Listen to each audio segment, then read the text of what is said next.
As the first dementia-friendly high school in Massachusetts, Assabet Valley Regional Tech is working to make sure students in each of the school's 17 vocational shops understand and are educated on how to treat someone living with dementia. All of my students in health technology are going around to all of the shops here at Assabet to make our school dementia-friendly. This is Assabet's third year as a dementia-friendly school, and its second full year teaching all the shops about the disease. I think a lot of them, they don't know as much, so it's good for them to learn, and they're surprised at some of the things that we talk about and teach them, so it's good to get them to know. Yeah, they might not recognize how important it is now, but eventually they're going to run into someone, they're going to be like, oh yeah, I remember.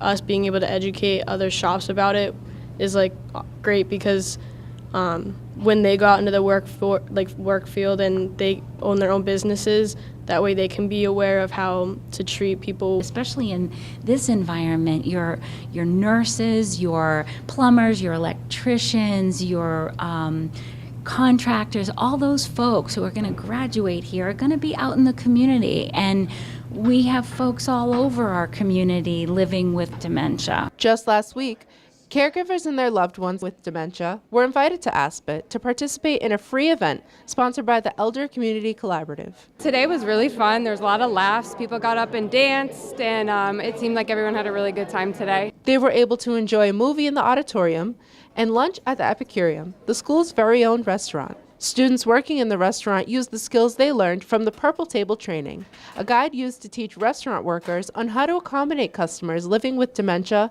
Alzheimer's, autism, or PTSD. The Purple Table trains the restaurant staff to have more kindness and compassion. We put the food instead of outside the hallway, we put it inside so it could be accessible easier for them. And we had fewer options for drinks.